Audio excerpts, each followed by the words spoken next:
Boa noite. O turismo de saúde e de bem-estar pode ser uma das saídas para a crise. A Madeira é uma das regiões portuguesas com melhores condições para o crescimento deste segmento turístico. O tema traz ao Funchal vários especialistas que vão fazer diagnósticos e procurar formas de desenvolvimento. É nosso convidado João Viegas Fernandes, presidente da Associação Portuguesa de Turismo de Saúde e Bem-Estar e professor da Universidade do Algarve. Muito boa noite, Sr. Professor. Boa noite. Como pode o turismo de saúde e de bem-estar ser uma saída para a crise? Bom, nós devemos ser otimistas, mas realistas. O turismo de saúde e bem-estar não pode resolver tudo, mas pode resolver muita coisa. Hoje, quem viaja, normalmente são pessoas com mais de 50 anos. São pessoas com mais poder de compra e são pessoas com mais disponibilidade de tempo. Ora, uma pessoa com mais de 50 anos, a sua primeira preocupação é a saúde. Daí que quer uma pessoa vá viajar para praticar golfe, vá viajar para fazer percursos na natureza. Há sempre um produto que pode-se articular com os outros produtos turísticos. O jogador de golfe, depois de fazer uma partida, pode ir para um spa ou para uma talassoterapia fazer massagens ou hidroterapias. Uma pessoa, depois de fazer um percurso na Madeira, que tem zonas lindíssimas para ver, pode também ir fazer uma massagem a um spa ou a um talasso. E não falo em termos, porque aqui na Madeira julgo que ainda não há, ainda não há termos, não. Ainda não há termos, nos Açores há. Mas, isto por um lado. Por outro lado, quando se coloca a questão, normalmente quem vai viajar tem sempre várias alternativas, várias hipóteses. Um dos fatores que leva a optar para a alternativa B ou C, A, B ou C, é as condições de saúde. Porque uma pessoa com mais de 50 anos começa a pensar assim: e se eu tiver um AVC? Se eu tiver um acidente de automóvel? Tenho ou não tenho onde ser bem tratado? Tenho ou não tenho segurança e qualidade na saúde? O mesmo raciocínio se aplica aos pais. Quando famílias viajam acompanhados dos filhos, perguntam assim: eu, se for ao destino A, se acontecer qualquer coisa com os meus filhos, um acidente, uma doença grave, qualquer coisa relacionada com a saúde, eu posso contar com bons serviços de saúde? Sim ou não? Ou seja, este setor saúde, este cruzamento entre a saúde e o turismo, hoje estão profundamente interligados. Normalmente são pessoas com algum poder de compra, por isso é que diz que este pode ser uma saída para a crise. Exatamente. Assim, na hotelaria. A hotelaria portuguesa e Portugal está a acordar tarde para este segmento de turismo? Bom, nas minhas contas, e não só, por exemplo, nós tivemos um congresso no Algarve em novembro e uma especialista americana apontava que a decalagem de Portugal devia entre os 5 e os 7 anos, eu ponto para 6 anos, de facto Portugal está a partir tarde, e nas minhas contas entre 6 a 7 anos, por aí, não é? E isto tem levado a que vários destinos turísticos, o Algarve e a Madeira, por exemplo, tenham perdido cotas de mercado para mercados tradicionais que investiram muito no turismo de saúde e bem-estar, nomeadamente sul de Espanha, Canárias, por exemplo, ou mercados emergentes como Marrocos, Tunísia, Turquia, e então estes mercados emergentes têm uma vantagem sobre os nossos mercados. Porquê? Um outro fator para se decidir qual o destino turístico que se escolhe é a relação qualidade-preço. Vai-se pensar assim: bom, se eu pagar 50 com a mesma qualidade, não vou pagar 100. E então o que é que acontece, nomeadamente com estes destinos emergentes? É que eles conseguem, porque têm mão de obra mais barata, têm infraestruturas mais baratas, têm a política de solos diferente que permite embaratecer a construção. Tiveram uma política na área do turismo inteligente, ou seja, arrancam com qualidade. Por exemplo, o caso da Tunísia, que é mundialmente famoso, a nível da talassoterapia, que a Tunísia partiu do zero, foi a França buscar especialistas, os melhores especialistas que havia na atualidade, que a França ainda continua a ser o principal destino da talassoterapia a nível mundial, fizeram uma legislação e depois todos os centros de talasso que abrem, que se ampliam, que fazem remodelação, têm a cumprir os requisitos também. E nós ainda vamos a tempo de recuperar o tempo perdido? Eu acho que sim, numa condição. Normalmente, quando se parte atrás, há uma tentação. É de correr depressa a apanhar o barco. E, tem de haver qualidade, digamos assim, neste Exato. Nós temos que correr depressa, mas com qualidade. Porque se corremos depressa, sem qualidade, acaba por ser contraproducente.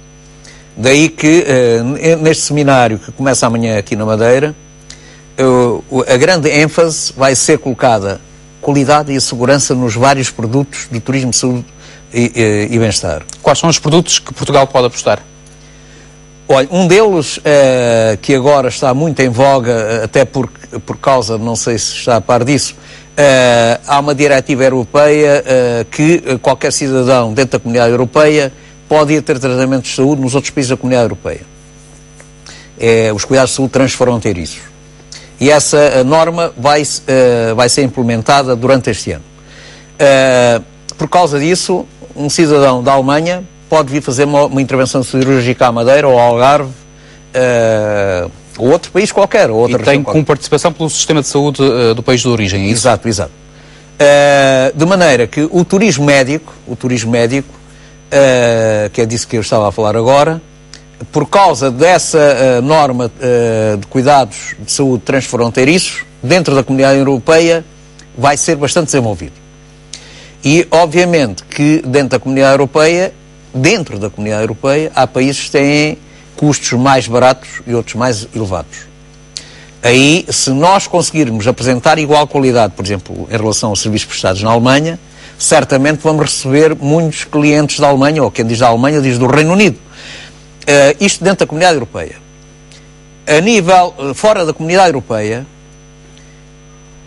nós ainda não tivemos, quando digo nós, digo Portugal no todo, e quando digo Portugal no todo, inclui-se o Algarve e a Madeira, ainda não tivemos uma política dirigida aos palopes, nomeadamente Angola, onde há muito dinheiro e onde há muita vontade de cooperar com Portugal. Em Angola há gente muito rica, como sabe. E essa gente vai fazer operações, intervenções cirúrgicas, sobretudo neste momento ao Brasil, nomeadamente a São Paulo. Intervenções estéticas, outro subproduto é o turismo estético. São pessoas, homens ou mulheres, que querem fazer operações plásticas para rejuvenescer, as senhoras para ficar com os seios maiores ou mais bonitos ou mais pequenos, não é? Depende da dimensão e da idade. Neste momento, quem está a beneficiar com esse mercado, nomeadamente o mercado angolano, tem a ser o Brasil. E acha que os nossos hospitais têm condições para acolher esse mercado, digamos assim, uma vez que nós deparamos e ouvimos muitas notícias que dão conta que há listas de espera muito grandes para certas operações, nomeadamente as operações ligadas à estética? Bom, o turismo médico e o turismo estético tem que ser fundamentalmente assegurado por hospitais privados e clínicas privadas. Mas em articulação com hospitais públicos. Eu defendo isto, às vezes os hospitais privados não gostam de ouvir isto. Porquê que tem de haver essa articulação? Porque normalmente os hospitais privados não conseguem garantir quando as coisas não correm mal. Por exemplo, um hospital público normalmente tem praticamente as valências todas. Os hospitais privados raramente têm possibilidade de ter isso. E uma pessoa, mesmo a fazer uma simples operação estética, podem surgir complicações no decurso dessa operação estética. E é necessário que haja uma retaguarda de um público para, no caso de uma complicação grave, isso poder ser assegurado. Daí que a articulação entre o privado e o público no turismo médico, quanto a mim, é fundamental. E já agora, isto é difícil. E é difícil por duas razões. Porque nós em Portugal, uma dificuldade em Portugal é que nós temos grande dificuldade em trabalhar uns com os outros. Há uma grande dificuldade em estabelecer parcerias. E nós temos que quebrar com esse estigma. Esse estigma que cada um deve trabalhar separadamente. Isto é a primeira questão. Por outro lado, os públicos veem os privados como uma ameaça e os privados veem os públicos como uma ameaça. É errado. Cada um tem o seu papel e, se trabalharem articuladamente, ambos, privados e públicos, beneficiam, quer no turismo médico, quer no turismo estético. O que se pretende, amanhã começa um seminário de 3 dias. O que é que pretende com a organização deste seminário? Bom, não foi por acaso que o primeiro congresso internacional no turismo, saúde e bem-estar foi no Algarve. E também não foi por acaso que logo a seguir vimos para a Madeira. E vimos para a Madeira porque o turismo médico, agora estamos a falar no turismo, já vamos aos outros subprodutos do turismo, saúde e bem-estar. No turismo médico e no turismo estético, há duas condições que são fundamentais para além de hospitais bem equipados, médicos e cirurgiões profissionalmente bem qualificados, pessoal de enfermagem também qualificado. Para além disso, há duas questões que são fundamentais. É o clima e a paisagem, o ambiente. E a Madeira aí tem muitos pontos, digamos assim. Tem muitos pontos a favor. Por exemplo, o norte de Portugal, que neste momento se está a posicionar para o turismo médico, a este nível não pode competir nem com o Algarve nem com a Madeira. Eles têm hospitais bons, mas o que eu digo sempre é: a Suécia, a Noruega e a Finlândia têm hospitais belíssimos, mas só que é que ninguém vai fazer turismo médico para a Suécia, nem para a Finlândia, nem para a Noruega.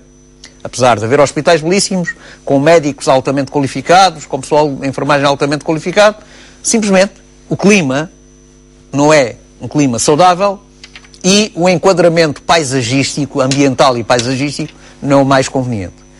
Daí que a Madeira, por essa razão, questões climáticas, enquadramento paisagístico e pelo facto de grande parte dos turistas que visitam a Madeira ser pessoas com mais de 50 anos, têm condições excelentes para avançar com este produto. É preciso, agora, aqui na Madeira, investir em hospitais e clínicas privados. No Algarve, há, só para mostrar a diferença, no Algarve há dois grandes grupos de hospitais privados, o HPP e o HPA. O HPP, que era da Caixa Geral de Depósitos e que agora foi vendido à Amil, que é uma multinacional sediada no Brasil, mas com capitais americanos. E há o HPA, que é um grupo privado que tem 3 hospitais no Algarve. Curiosamente, o seu sócio maioritário é da Madeira, já agora, o Dr. João Bacalhau. Ou seja, no Algarve há neste momento 2 grandes grupos de hospitais privados, cada um com 3 hospitais. E para além disso ainda há um outro hospital privado, 7 hospitais privados, 2 públicos e várias clínicas. O Algarve, por exemplo, em termos de ofertas de infraestruturas, não tem clientes. A Madeira tem clientes, mas não tem ainda infraestruturas. E o vosso objetivo é alertar as autoridades para esta necessidade, e os empresários para esta necessidade de investir. Exatamente. E agora, uma boa pergunta que me podia fazer é: mas o que é que os hotéis ganham com isso? Ganham. Porque o turismo médico, mesmo o turismo médico, isto é feito, vou citar o caso da Turquia. Já tive a oportunidade de visitar várias vezes a Turquia, vários hospitais na Turquia. As operações são feitas nos hospitais e nas clínicas e depois o doente regressa à recuperação. Exato. Ao hotel. Quer o pré-operatório, quer o pós-operatório, é feito em hotel. Isto, e pergunta-se assim, mas isso não é mais caro para o utente, para o cliente, para a companhia seguradora que paga os serviços? Não, é até mais barato. Porque o quarto no hospital é mais caro que o quarto no hotel. Se a pessoa de antes ficava uma semana no hospital, agora basta ficar 2 ou 3 dias no hospital e o resto do tempo fica em hotel, fica mais barata a intervenção, o pacote que inclui a intervenção, O cliente fica melhor servido, fica satisfeito porque o pré e o pós-operatório é feito em hotel 5 estrelas. Os hoteleiros ficam satisfeitos porque têm aumento de receita. Os hospitais ficam satisfeitos porque têm aumento de receita. Aqui, volto atrás. É necessário quebrarmos esta... Não sei se conhece a realidade do Porto Santo. O Porto Santo é uma ilha marcada pela sazonalidade. Acha que este ramo ou subsegmento do turismo de saúde pode também se aplicar no Porto Santo para quebrar esta sazonalidade? Pode. No Porto Santo tem uma talassoterapia e tem qualidades das areias de Porto Santo que têm propriedades béticas, que estão investigadas, não é? Porto Santo pode e deve ser também desenvolvido. E agora a sazonalidade foi um aspecto que aí colocou. Quer o turismo médico, quer o turismo estético, convém, por razões médicas, ser feito fora da época quente. Porquê? Diminui o risco de infecções e facilita a cicatrização sem deixar marcas. E isto, obviamente, que interessa porque combate a sazonalidade. Porque se as intervenções cirúrgicas normais e as plásticas ou estéticas devem ser feitas fora da época quente, isto vai aumentar a ocupação hoteleira na época baixa, vai aumentar as receitas de turismo, não só para... Depois isto também gera o comércio, a venda de artesanato, os restaurantes, dinamiza os vários setores que estão associados, não é? Porque, normalmente, o cliente, o utente, como queira, quando viaja, normalmente vai acompanhado pelo menos por uma pessoa de família. E nós temos profissionais à altura para satisfazer este segmento do turístico? Uma excelente pergunta. Eu não gosto de me imiscuir em assuntos de outras regiões. Eu no Algarve sinto-me à vontade, com peixe na água para falar. Mas, de qualquer maneira, eu aqui atrevo-me a dizer algo. Parece-me um contrassenso. A Madeira, o seu principal elemento de desenvolvimento económico e social da Ilha da Madeira seja o turismo, e a Universidade da Madeira não ter um curso de turismo. Isto, para mim, é um contrassenso. Para se avançar no turismo de saúde e bem-estar, como para se avançar noutros produtos de turismo, é necessário haver formação de nível superior feita pelas universidades. Por exemplo, no Algarve, nós temos formação de nível superior feita pela Universidade do Algarve e depois temos formação técnica ou profissional, que também é necessária, feita para as escolas de hotelaria, não é?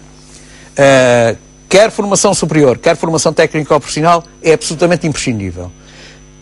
Quer na área do turismo, quer na área de saúde. Qual a mais-valia de uma formação superior, no caso da hotelaria? É para questões de direção de hotéis, questões de direção de marketing, de estratégias de marketing, prospecção de novos mercados. Na área do turismo, saúde e bem-estar há uma particularidade que é fazer a ponte. Se o turismo já é uma área multi-interdisciplinar, a saúde é outra área multi-interdisciplinar. E falarmos de turismo, saúde e bem-estar, ou seja, a multidisciplinaridade aumenta muito. Daí que, para se trabalhar nesta área, é preciso haver várias competências e várias formações, inclusivamente, que trabalhem em equipa. Por exemplo, um setor que também é necessário ser chamado a trabalhar, por exemplo, que aparentemente parece não ter nada a ver com isto, é a arquitetura. Eu já fui chamado para consultor de vários spas no continente e tive grandes confrontos com os arquitetos. Porque os arquitetos querem fazer um spa como se tratasse de outra coisa qualquer. Porque não estão habituados a fazer um spa, não sabem as necessidades que há na construção do spa, nem sabem os riscos que há de contrair doenças se o spa não for bem concebido. Ou seja, a arquitetura dos empreendimentos de turismo, saúde e bem-estar também tem que ser repensada. Não se pode construir um spa, um talaço ou um hospital da mesma forma como se constrói um hotel normal. Há requisitos específicos. Isto quer dizer que nem todos os hotéis estão preparados para receber certos equipamentos? Sim. e nesta conjuntura de crise é preciso fazer alguns investimentos. Exato, exato. São investimentos, em alguns casos, muito avultados. Sim. Noutros casos, menos avultados. Eu falo daquilo que conheço na minha região, o Algarve. Houve hotéis que, para serem competitivos, desataram a construir spas. E o desatar é mesmo o termo adequado. E como desataram a construir spas, sem salvaguardar a qualidade de partida, foram construir o spa na cave, onde antes eram arrumações, onde eram garagens, eram arrumações. Foi um erro. Um erro gravíssimo. Um spa não pode estar em cave, por causa das hidroterapias, das velas, etc, etc. Há grandes riscos de contração de doenças. Uma pessoa num spa que é suposto ir tratar a saúde, corre o risco de contrair doenças, porque há fungos, há bactérias, por exemplo, a legionela, que se cria em ambientes com pouca ventilação, que normalmente são as caves, não é? E os arquitetos normalmente argumentam: mas a ventilação mecânica tudo resolve. Não, não resolve tudo. O professor é investigador na Universidade do Algarve, além de dar aulas, também faz os seus trabalhos de pesquisa. O turismo de saúde está a aumentar em Portugal? Está, isso está. Em regiões? Bom, neste momento eu tenho dados para o Algarve, não é? Eu tenho dados para o Algarve. Aqui para a Madeira não tenho dados que me permitam... mas quais são os principais mercados emissores? Os principais mercados emissores para o Algarve, eu falo para o Algarve, é o Reino Unido, era a Espanha, a Alemanha, a Holanda. A Espanha, como digo, tem, devido à crise em Espanha, como sabe, que é muito grande também, diminuiu significativamente o número de turistas que visitam o Algarve e, para além disso, eles têm investido muito na área do turismo saúde e bem-estar, ou seja, eles não precisam vir ao Algarve, digamos assim, para terem bons serviços de turismo saúde e bem-estar. Mas há bocado fez uma pergunta que eu não acabei por responder. Quais são os principais subprodutos do turismo saúde e bem-estar? É o turismo médico, o turismo estético, a talassoterapia, que aqui na Madeira existe um excelente talasso em Porto Santo, os spas e as termas. E ainda há dois segmentos novos que neste momento no Algarve já existem. Não sei se aqui na Madeira já existem. Que se chamam as residências assistidas. O que é que são residências assistidas? São condomínios comprados ou alugados em que as pessoas têm assistência médica garantida e às vezes, para além da assistência médica, têm serviços de alimentação, de limpeza, etc. Ou seja, uma pessoa compra ou aluga um apartamento e esse apartamento inclui assistência médica, alimentação, limpeza, etc. Normalmente para a população que já de uma certa idade, que vive sozinha e que nem tem capacidade de cuidar de si própria, nem da sua alimentação. Portanto, isto é residências assistidas. Ainda há um outro segmento que também está neste momento a lançar no Algarve, que são os Wellness Resorts e o Anti-Aging, anti-envelhecimento, em português, anti-envelhecimento. São hotéis, ou resorts, melhor, são resorts, que têm pacotes que incluem dietas alimentares. Nós tivemos a oportunidade de falar isso antes da entrevista. Nutriterapia. Nutriterapia é terapias através da alimentação. Estilos de vida, passeios, exercício físico, respiração, ensinar, ou melhor, as pessoas reaprenderem a respirar bem, conjuntamente com spas médicos, onde há apoio médico. É um novo subproduto do turismo de saúde e bem-estar, que anteriormente eram 5: turismo médico, turismo estético, spas, talassoterapia e termas. Agora há mais 2, residências assistidas e wellness. Estamos a falar de um segmento do turismo que é mais vocacionado para a classe média, para a classe que tem algum poder de compra. Com esta crise e com este agravar das consequências em toda a Europa, é possível que venhamos a verificar um abrandamento da atividade neste sector? Bom, obviamente que a nível do turismo interno isso está-se a verificar. A classe média em Portugal sofreu um grande abalo, não é? E era a classe média uma grande consumidora de spas, de talassos, até mesmo de operações estéticas. A classe média portuguesa sofreu um grande refluxo. A nível de países europeus, também há uns países onde isso está a passar, em Espanha, por exemplo. Há outros países que nem tanto. Por exemplo, a Alemanha, a crise não tem afetado significativamente isso. Como digo, mas há um mercado que nós não temos sabido aproveitar e não há ninguém que tenha melhores condições para captar esse mercado que Portugal. Os países lusófonos. Para termos uma ideia. Angola, Moçambique, São Tomé e Príncipe, Cabo Verde. É um mercado que não há país nenhum no mundo, nem mesmo o Brasil. E eu digo isto porque, na organização do congresso anterior no Algarve, eu trabalhei de perto, no Algarve há 2 cônsules residentes, de Angola e do Brasil. E eu, logo de início, procurei trabalhar de perto com eles, uma colaboração excelente, e quer um, quer o outro dizem, há tanta gente que quer vir para cá. Por exemplo, o cônsul de Angola, eu vou dar só este exemplo, o cônsul de Angola dizia que tinha familiares em Angola que precisavam de fazer uma intervenção cirúrgica. Mais perto era a África do Sul. Na África do Sul há excelentes médicos e excelentes hospitais. O problema é a segurança. Queriam vir para o Algarve se tivesse condições para isso. Era mais longe, mas a segurança e a língua.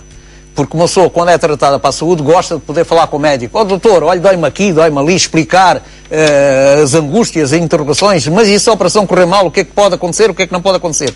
A língua é um fator importante. Nós não temos sabido agarrar esse mercado. E temos condições únicas no mundo. Não há mais ninguém. De maneira que nós temos que apostar, para além de apostarmos na Europa, continuarmos a apostar na Europa, temos que apostar nos países de língua oficial portuguesa. E a promoção está a ser bem feita no exterior? Não. O que é que falta, professor? Falta várias coisas. As entidades que são responsabilizadas por isso dizem que lhes falta dinheiro. Eu diria que, para além de faltar dinheiro, acho que falta imaginação. E eu falo isso porque eu, quando organizei o congresso em novembro, quando presidia a organização, melhor, porque a organização de um congresso é sempre uma equipa muito ampla. Eu fui o líder, mas a equipa incluía várias, diria mais de uma dezena de pessoas. Diziam que era uma tarefa impossível realizar um congresso em época de crise, que os organismos públicos praticamente não tinham disponibilidade de apoiar o congresso, etc. Com a imaginação conseguiu-se fazer um congresso que é um orgulho para Portugal. Inclusive congressistas que vieram de fora ficaram espantados por um número de comunicações de médicos. Foram 24 médicos a apresentar comunicação um congresso que é de turismo e saúde. 24 médicos. Ou seja, é certo que falta dinheiro. Para haver uma boa promoção é preciso haver dinheiro, mas também é preciso haver muita imaginação. Neste turismo de saúde e bem-estar é possível conquistar, digamos assim, ainda mais a população jovem? E de que maneira?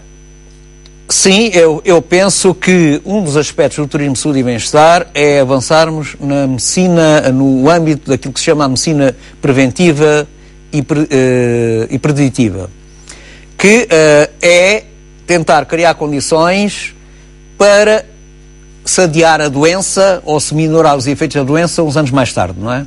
É sempre mais fácil prevenir do que remediar. Por exemplo, através da alimentação, de hábitos alimentares saudáveis, de não se fumar, de se praticar exercício físico, isso vai diminuir os riscos de doenças graves, cancerígenas, umas, respiratórias, outras, cardiovasculares. A alimentação, uma alimentação equilibrada é fundamental, conjugada com exercício físico e com hábitos de saúde saudáveis. É necessário apostar nos jovens, nas escolas, já agora, a fazer a ponte a nível da formação, há bocado falou-me na formação de nível superior e a nível técnico-profissional, e eu diria que é necessário começar a educar logo as crianças pequenas, logo na escola primária, a desenvolverem hábitos alimentares de higiene e a prática de exercício físico. Isso vai-lhes dar mais anos à vida e mais vida aos anos. Professor, em média, estes turistas que procuram a área do turismo de saúde e bem-estar são turistas que ficam mais tempo no local? Sim, seguramente. Quanto tempo? Já há estudos sobre isso? Não, eu não tenho estudos que me permitam dizer isso, mas verifica-se isso até por uma razão. Por exemplo, quem vai fazer uma intervenção cirúrgica não convém regressar de imediato ao país onde pertence. Porquê? Porque, como sabe, as viagens aéreas há posso dar,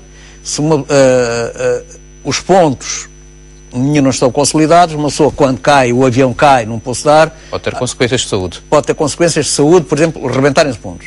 Para além disso, há o risco de embolias também com a pressurização no avião. Ou seja, uma pessoa tem que ter sempre um período pós-operatório de duração variável consoante o tipo de intervenção cirúrgica que foi sujeito no país em que foi feita a intervenção cirúrgica. Isto é esse nível. Professor João Viegas Fernandes, quais são os principais desafios que se colocam ao turismo de saúde e de bem-estar, que temos estado a falar durante esta conversa? Os principais desafios, eu diria, é todos se habituarem a trabalhar com todos. Ou seja, serviços públicos, Secretarias de Estado do Turismo, da Saúde, hospitais públicos, hospitais privados, hoteleiros, estabelecerem parcerias. No Algarve há um processo ainda em curso que levou cerca de um ano da formação de um cluster em que procuramos que os hospitais privados estabelecessem parcerias com hotéis, exatamente para combinar isto do pré e o pós-operatório em hotel, com organismos públicos, com a Universidade do Algarve, um cluster que serve de infraestrutura, digamos assim, para uma marca de turismo, saúde e bem-estar do Algarve. É necessário esta articulação, este estabelecimento de parcerias entre os vários partners ou stakeholders, como se diz no léxico turístico, não é? E os empresários estão, digamos assim, atentos a este potencial que nós temos aqui? Já tem feito esse alerta? Já tem contactado muitos grupos de hoteleiros no sentido de tentar virar o bico ao prego? Deixemos passar a expressão. Eu digo que é preciso... eu, de início, quando encetei esse processo, eu chegava à casa muitas vezes desiludido porque parecia que tinha acabado a reunião onde a tinha iniciado. Mas, de facto, às vezes as sementes não germinam todas ao mesmo tempo. E hoje, na região onde isto já vem sendo trabalhado ao longo do ano, hoje isso os frutos já são visíveis. O que eu quero dizer é que isto leva algum tempo até as pessoas criarem confiança. Eu, hoteleiro, você, hospital, para nós criarmos confiança um no outro e não começarmos a desconfiar, bom, mas o hospital é que ganha, e você pensa, não, o hotel é que ganha com esta parceria, e nós percebermos que ambos ganhamos com esta parceria, que é preciso convencer que todos ganham com as parcerias. Eventualmente um pode ganhar mais que o outro, mas todos ganham, ninguém fica a perder. Se nós tentarmos fazer as coisas separadamente, perdemos todos.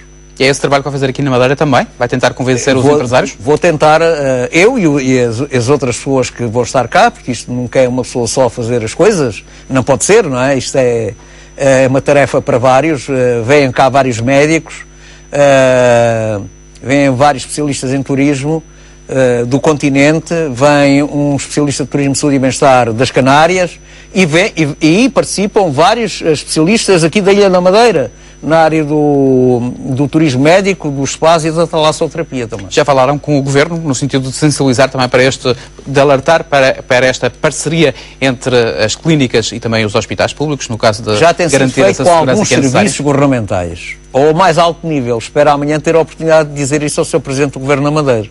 A esperança média de vida está a aumentar em todo o mundo. Este é um sector e um segmento de mercado a ter atenção. É, sem dúvida nenhuma. Cada vez se vive mais anos, e ao viver-se cada vez mais anos, ou seja, há mais anos que é preciso cuidar da saúde.